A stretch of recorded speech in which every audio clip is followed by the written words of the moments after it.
Halo sobat, kembali lagi ketemu dengan saya ya.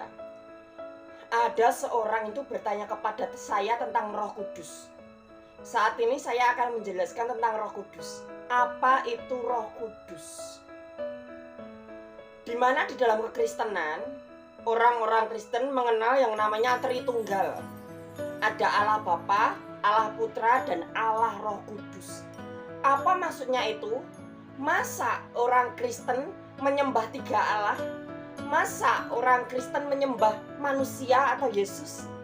Semua itu ada penjelasannya. Dan itu adalah ideologi atau keyakinan, dasar keyakinan.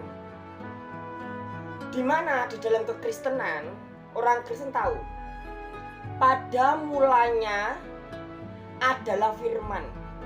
Dan firman itu bersama-sama dengan Allah. Jadi awal mulanya semuanya gelap gulita. Hanya ada satu cahaya. Hanya ada satu cahaya, yaitu Allah Yahweh. Hanya ada satu zat yang maha kuasa. Cahaya yang maha kuasa, yaitu Allah Yahweh. Lalu Allah Yahweh berfirman.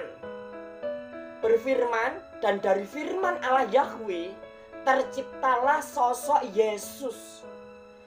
Jadi Yesus itu adalah suatu firman yang menyebutkan wujud roh. Kalau di dalam alam nyata, nanti itu beda ya. Itu tetap namanya Yesus, tapi orang Islam ada yang menyebutnya Isa. Jadi pada mulanya Allah Yahweh sendirian. Allah Yahweh kesepian. Lalu Allah Yahweh menciptakan atau berfirman. Terciptalah Yesus. Yesus adalah ciptaan pertama kali Allah Yahweh. Dan Yesus keluar dari kuasa Allah Yahweh itu sendiri. Sebelum Allah Yahweh menggunakan apa-apa untuk menciptakan, sebelum Allah Yahweh menggunakan cahayanya untuk menciptakan malaikat dan yang lainnya, Allah Yahweh menciptakan Yesus dari kuasanya sendiri, dari dirinya sendiri. Jadi Allah Yahweh itu bisa memecah, dia bisa menjadi banyak, dia ada di mana-mana. Karena dia itu zat. Dan Yesus tercipta dari zat itu sendiri. Karena Yesus adalah bagian zat itu sendiri. Yesus adalah bagian dari Allah Yahweh itu sendiri. Maka terciptalah sosok Yesus. Di mana Roh Kudus? Roh Kudus itu adalah kekuatan dari Allah Yahweh.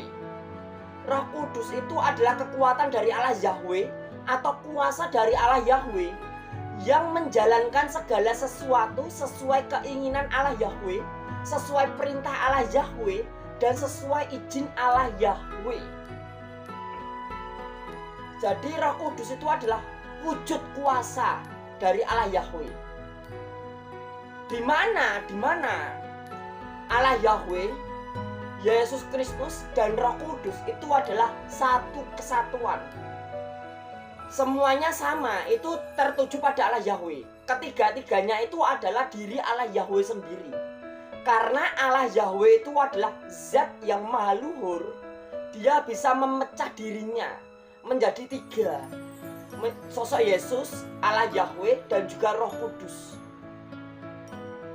Di mana Allah Yahweh menggunakan perwujudan Yesus. Karena Allah Yahweh tidak berwujud, karena dia adalah zat yang maha luhur, dia tidak berwujud.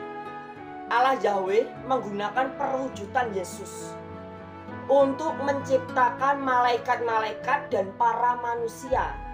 Jadi para manusia dan malaikat itu diciptakan sesuai gambar Yesus. Itu kenapa di dalam penciptaan manusia Allah Yahweh dan Yesus berinteraksi dan timbullah kata-kata, marilah kita menciptakan manusia seturut gambar kita. Jadi yang digunakan itu gambarnya Yesus. Karena Yesus itu pribadi roh, dia punya wujud secara rohani. punya tangan dua, mata dua, telinga dua, hidung, kaki dua, punya alat kelamin. Yang digunakan itu gambar Yesus. Dia pribadi roh. Sedangkan Allah Yahweh sendiri, dia tidak berwujud. Dia adalah zat yang maha luhur. Dan perannya Roh Kudus itu adalah suatu kekuasaan, suatu kekuatan dari Allah itu sendiri yang akan bekerja, akan menjalankan segala sesuatu sesuai izin Allah Yahweh, sesuai keinginan Allah Yahweh, seturut kehendak Allah Yahweh.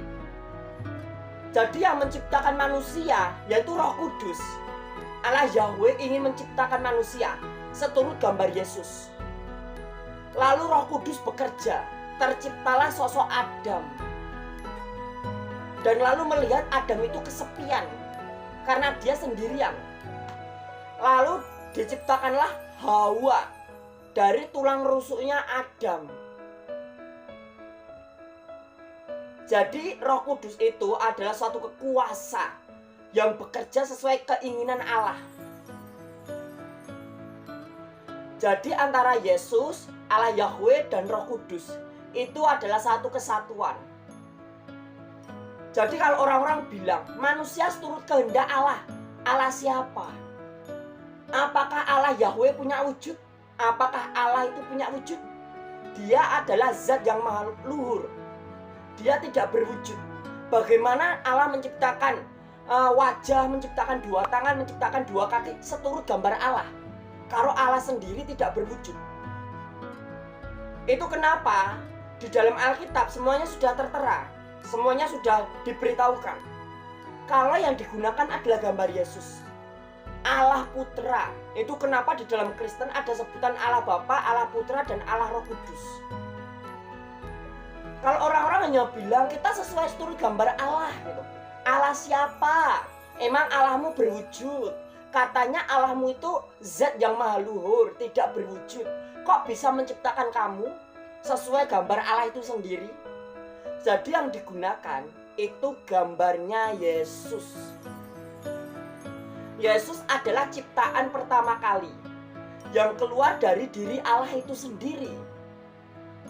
Dan Roh Kudus adalah suatu kekuasaan, suatu kekuatan yang bekerja seturut keinginan Allah. Itu kenapa di dunia ini banyak sekali bahasa. Itu keinginan Allah. Kenapa di dunia ini banyak sekali warna-warna kulit. Ada yang kulitnya hitam, ada yang kulitnya kuning, ada yang kulitnya putih gitu. Itu keinginan Allah. Kenapa di akhir zaman nanti akan terjadi perang besar? Itu adalah keinginan Allah untuk mengakhiri kehidupan dan untuk memulai zaman baru, di mana zaman baru nanti akan berkemenangan bersama Yesus. Jadi Roh Kudus itu adalah kuasa yang bekerja, bukan Allah yang bekerja repot-repot harus ngurus itu, ngurus ini, ngurus apa-apa. Tetapi Allah Yahweh, Allah Bapa hanya duduk di istananya, duduk di singgasananya. Dan apapun keinginan Allah Bapa, apapun keinginan Allah Yahweh atas seluruh semesta, atas seluruh alam semesta, Roh Kudus yang menjalankan itu semua. Kuasa Roh Kudus yang menjalankan semuanya. Allah Yahweh ingin menciptakan meteor jatuh, maka terjadi meteor jatuh. Yang bekerja Roh Kudus. Allah Yahweh hanya duduk manis di singgasananya saja. Yang mengerjakan semua keinginan Allah Yahweh itu Roh Kudus. Jadi Roh Kudus itu adalah suatu kuasa, suatu kekuatan yang bekerja seturut dengan keinginan Allah, sesuai dengan kehendak Allah. Jadi bukan Allah yang repot-repot menjalankan semuanya. Allah itu hanya duduk saja, duduk manis di singgasananya. Roh Kudus yang bekerja setiap waktu, setiap detik, setiap hembusan nafas. Roh Kudus yang bekerja. Itu kenapa orang Kristen itu menjadi suatu agama yang luar biasa, bisa menjelaskan segala sesuatunya dengan luar biasa. Itulah kilasan video kali ini. Jangan lupa klik like dan subscribe video ini.